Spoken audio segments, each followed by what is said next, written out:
नमस्ते जी। वैदिक राष्ट्र में आपका स्वागत है। आज का हमारा विषय है आत्मा का जन्म, मृत्यु और पुनर्जन्म का सिद्धांत सत्य है। आत्मा के पुनर्जन्म के सिद्धांत के ऊपर मनमोहन कुमार आर्य का यह लेख हम आपके लिए लेकर आए हैं। आइए विषय की ओर चलते हैं। मनुष्य एक चेतन प्राणी है। चेतन प्राणी होने से प्रत्येक मनुष्य व इतर प्राणियों के शरीर में जैसी आत्मा का वास होता है। यह आत्मा अनित्य, नित्य, अविनाशी, अजर, अमर सत्ता है। इसका आकार अत्यंत सूक्ष्म, आंखों से ना देखे जाने योग्य होता है। आत्मा से भी सूक्ष्म परमात्मा व ईश्वर है।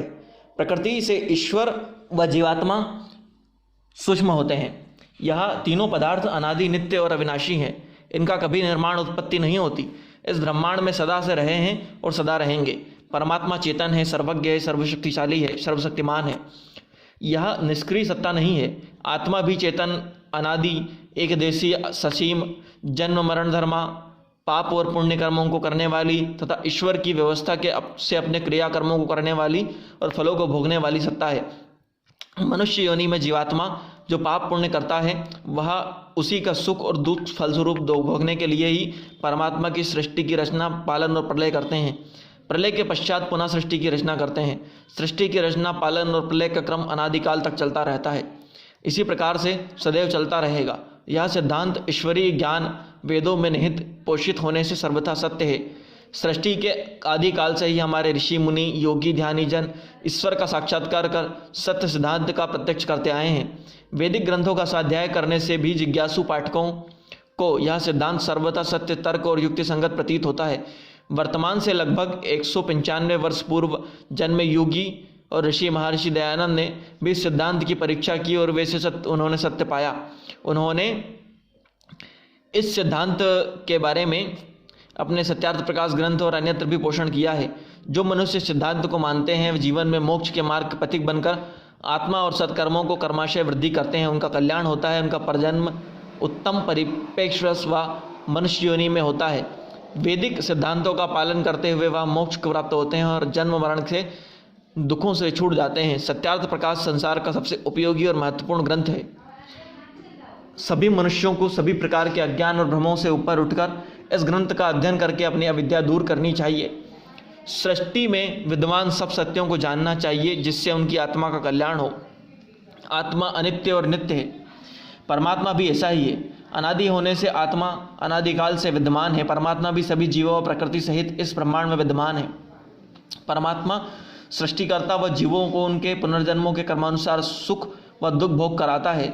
जो लोग पुनर्जन्म को नहीं मानते उनसे यह प्रश्न है कि अनादिकाल से आत्मा और परमात्मा क्या निठल्ले थे? जो आत्मा का जन्म और पुनर्जन्म नहीं हो रहा था, इस सृष्टि को बनाए हुए अभी लगभग 2 अरब वर्ष बीत चुके हैं। इस अवधि में सभी अनंत आत्माएं विद्यमान विभिन्न योनियों में जन्म ले रही हैं और आ रही हैं। कुछ काल पश्चात सबकी मृत्यु हो जाती है। सृष्टि में जन्म और मृत्यु का सिद्धांत लगातार चलता रहता है। अब प्रश्न उठता है कि जो जीवात्मा मनुष्य और अन्य प्राणी योनियों में जन्म लेता है, आता है, तो कहाँ से आता है? क्या आत्मा उत्पत्ति धर्म है? आत्मा उत्पत्ति धर्म नहीं है, अपितु यह अनादि, नित्य, अविनाशी और अमर सत्ता है। कोई भी मनुष्य, वैज्ञानिक, किसी भी मत या संप्रदाय का विद्वान आचार्य आत्मा की उत्पत्ति को सिद्ध नहीं कर सकता। इससे अनादिकाल से विद्यमान जीवात्मा का जन्म होना सिद्ध होता है, क्योंकि यह सिद्धांत ईश्वर के शक्तिमान व सृष्टिकर्ता होने व जीवों के जन्म देने के सिद्धांत के अनुरूप है। संसार में किसी के भी पास इस बात के प्रमाण नहीं है कि जिस आत्मा का जन्म होता है क्या उसका पूर्व में अभाव होता है। यदि आत्मा की सत्ता थी तो क्या वह निष्क्रिय थी? अचानक उसका जन्म हो गया। यह विचार और मान्यता अपुष्ट और अस्वीकार्य है। आत्मा थी तो उसका जन्म अवश्य रहा होगा, उसकी मृत्यु अवश्य हुई होगी।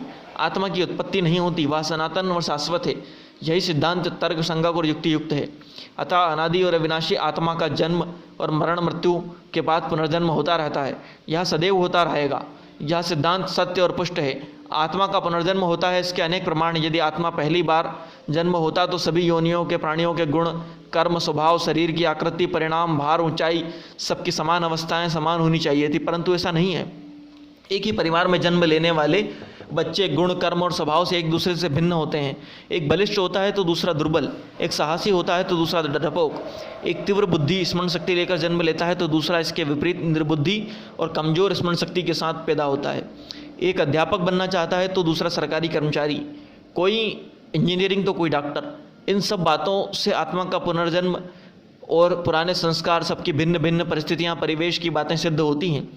ऋषि दयानंद के सभी भाई बहनों के गुण, कर्म, स्वभाव, जीवन पर दृष्टि डालें तो ऋषि दयानंद के समान विद्वान, बुद्धिमान, धार्मिक, ज्ञानी और साहसी नहीं थे। कोई अल्पायु का शिकार हो गया तो एक बहन ने अपने अन्य भाई बहनों से अधिक आयु प्राप्त की। इस सब का कारण उनका प्रारब्ध और पूर्व जन्म में के कर्मों से सिद्ध होता है। उनका फल और भोगने की, मुक्ति की इच्छा, प्रयत्न करने के लिए परमेश्वर उनको वेदाध्ययन कर शुभ कर्म करने का अवसर देता है। अनादिकाल से ऐसा ही होता आ रहा है।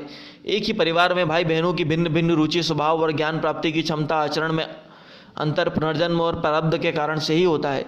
इसका अन्य कोई तर्कयुक्त कारण नहीं बता सकता। इस सृष्टि में अपने नेत्रों से हम देखते हैं, इसकी उपस्थिति और अस्तित्व को भी स्वीकार करते हैं। हम विचार नहीं करते कि इस सृष्टि में किसने और क्यों बनाया। विस्तृत अध्ययन व चिंतन करने के बाद जो अटाक तथ्य सामने आते हैं वह यही है कि संसार में ईश्वर, जीव और प्रकृति का अस्तित्व है जो अनादि और नित्य है। ईश्वर सच्चिदानंद स्वरूप, निराकार, सर्वशक्तिमान, न्यायकारी, दयालु, अजन्मा, अनंत, अनादि, अनुपम, सर्वव्यापक, सर्वांतर्यामी, सर्वधार सत्ता है। ईश्वर सृष्टिकर्ता भी है। वह प्रकृति नाम की अनादि सत्ता से सृष्टि को पूर्वकल्प के समान बनाती है, सृष्टि का पालन करती है। ईश्वर का प्रयोजन यह है कि वह जीवों के कल्याण और उनके पुनर्जन्म व पूर्वकल्पों के अविष्ट कर्मों का फल देने के लिए सृष्टि को बनाते और पालन करते हैं। यह सिद्धांत वेद, शास्त्र, ऋषि मुनियों सहित तर्क एवं युक्ति से भी सिद्ध है। अनादिकाल से सृष्टि की रचना, पालन और प्रलय का क्रम जारी है। जीव भी जन्म लेते आ रहे हैं। सृष्टि के प्रलय और उत्पत्ति का ज्ञान विज्ञान भी स्वीकार करता है। सृष्टि की में उत्पत्ति और नाश का सिद्धांत लागू होता है। सिद्धांततः जिसकी उत्पत्ति होती है उसका नाश भी अवश्य होता है, जिसका नाश होता है उसकी उत्पत्ति भी अवश्य होती है। इसी प्रकार आत्मा का मनुष्य आदि अनेक योनियों में जन्म होता है। कालांतर में मृत्यु भी होती है। मृत्यु के बाद कर्मों का फल भोगने के लिए पुनर्जन्म का होना भी असंभव ही है। अतः अन्यथा ईश्वर की व्यवस्था जिसका वर्णन वेदों में है भंग होती है। इसका कोई प्रमाण नहीं है कि सृष्टि में ईश्वर की कर्मफल व्यवस्था वेद के विपरीत हो और वैदिक सिद्धांत भंग होते हों। अतः ईश्वर जीवों के कर्म का फल देने के लिए सृष्टि को बनाते हैं। मुक्ति पर्यंत जीवों और जन्म उनके कर्मों का सुख दुख रूपी फल देते रहते हैं। वेदों का पुनर्जन्म का यह सिद्धांत शाश्वत है, सत्य है। सभी मत मतांतरों के लोगों को पुनर्जन्म के सत्य सिद्धांत को स्वीकार करना चाहिए। इसी में सबका हित है। आपने सुना मनमोहन कुमार आर्य जी का लिखा यह लेख जो आत्मा के पुनर्जन्म के सिद्धांत के ऊपर है। वस्तुतः यह बात सत्य भी सिद्ध होती है कि अगर आत्मा उत्पन्न हुई है तो अचानक से तो नहीं आ गई। जिसका भी जन्म हुआ है उसका पहले अस्तित्व थोड़ा तो रहा ही होगा। विशेष रूप से आत्मा के संदर्भ में यह बात कही जा सकती है। तो आत्मा के पुनर्जन्म के विषय में यह सिद्धांत आपने सुना, इस बात को सुना।